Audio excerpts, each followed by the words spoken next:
ഞാൻ കേരളത്തിലാണ് പഠിച്ചു വന്നത് 12 വരെ. പക്ഷെ അത് കഴിഞ്ഞിട്ട് ജാർഖണ്ഡിലാണ് എഞ്ചിനീയറിംഗ് ചെയ്തത്. ജാർഖണ്ഡ് BIT മെസ്ര അവിടുന്ന് എഞ്ചിനീയറിംഗ് ചെയ്തു. പിന്നെ അത് കഴിഞ്ഞ് വർക്ക് ചെയ്തത് നോയിഡയിലാണ്. നോയിഡയിൽ വർക്ക് ചെയ്ത് കഴിഞ്ഞ് കല്യാണം കഴിച്ചിരിക്കുന്നത് ഹരിയാനയിൽ നിന്നാണ്.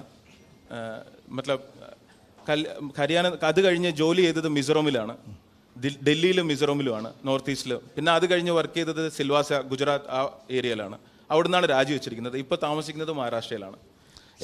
എന്തുകൊണ്ടാണ് കോൺഗ്രസ് സെലക്ട് ചെയ്തത്? എന്തുകൊണ്ടാണ് കോൺഗ്രസ് സെലക്ട് ചെയ്തത്? വളരെ ഇത് പൗരന്മാരുടെ പാർട്ടി ആയതുകൊണ്ടാണ്.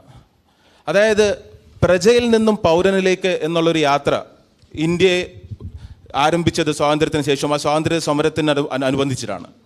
അത് കഴിഞ്ഞിട്ട് പ്രജയിൽ നിന്നും പൗരനിലേക്ക് എന്നുള്ളതിൽ മാറി വീണ്ടും സർക്കാർ തരുന്നത് മേടിച്ച് ശബ്ദമില്ലാതെ ആൾക്കാരാവുക എന്ന് മാറി തിരിച്ച് വീണ്ടും പ്രജകളാക്കി മാറുന്ന ഒരു യാത്രയിലോട്ട് നമ്മൾ തുടങ്ങിയിട്ടുണ്ട്.